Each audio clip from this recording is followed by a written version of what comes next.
5 days to go mga kapatid, may gustong sumubok na dumaan dito sa Aurora. Of course, Baler. Ikukulong namin kayo.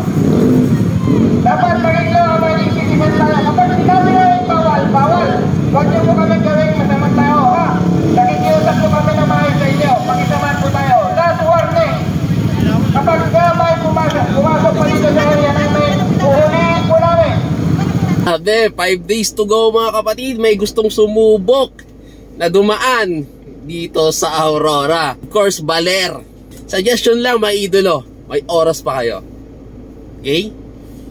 Hindi kayo makakalusot kapag wala kayong coordination letter approved by the LGU. Of course, PNP Baler. Wag na kayong sumubok. Kaawa-awa yung mga participants, no, na hinarang ng PNP Baler dahil walang coordination letter. Kayo ba naman mga sir, pupunta sa property nyo yung isang taong hindi nyo kilala nang walang paalam? Ano gagawin nyo? Diba? Bakit ginawa ng Baler PNP ang ganong hakbang? Kasi mga boss, hindi kayo nakipag-coordinate. Napakababait ng aming kapulisan dito sa Aurora. Pag nagbigay kayo ng coordination, humingi kayo ng coordination, humingi kayo ng permit, bibigyan kayo ng assistance for security. Bibigyan kayo ng ambulansya in case na magka-disgrasya. Bibigyan kayo ng safety passes. Dito sa aming probinsya, makipag-coordinate lang kayo.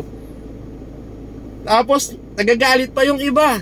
Kesyo, mahirap lang kasi, scooter lang. Kesyo, bakit yung Boss Ironman hindi nasita? Mga kapatid, ang Boss Ironman, fully coordinated yan. Sa PNP, sa mga LGUs, kaya bakit nyo hanapan ng butas? Bakit usapang mayaman mahirap tayo ngayon? Ginawa lang nila yung protocol. Sumunod lang sila sa mga patakaran ng bawat probinsya. At of course, PNP, walang problema, di ba? Alam nyo naman yan, na kailangan ng protocol, kailangan ng permit. Diba hindi nyo ginawa? Tapos ito na naman, no, shoutout Quick Tire Endurance Challenge version 2. Kumuha na kayo hanggat may oras. Promise. Kasi kanina, nabalitaan ko na hanggang ngayon, oras na to, wala pa kayong coordination. Hindi nyo pa kino-coordinate yung inyong palaro, mga idol. Welcome kayo dito, makipag-coordinate kayo, di ba? Sa PNP, sa LGU, Aurora. Napakababait ng mga tao dito. Idol na idol ng mga tao dito, yung mga endurance rider na yan. Welcome kayo dito, Aurora pa. Di ba? Pero, wag tayong makakalimot na sumunod sa protocol. Siyempre mga kapatid, ang LGU, ang PNP Aurora, poprotektahan niya ang mga tao dito. Diba? Siyempre ayaw niyang malagay sa alanganing sitwasyon yung mga tao dito. Siyempre madami nagreklamo, ang iingay eh. Tapos walang kaalam-alam. Di siyempre, diba?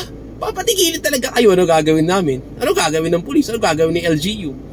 Diba? Kaya, sorry po. Ngayon, kung matutuloy na may permit ang Quick Tire Endurance Challenge version 2, nandun tayo. Kita kits, mga idol.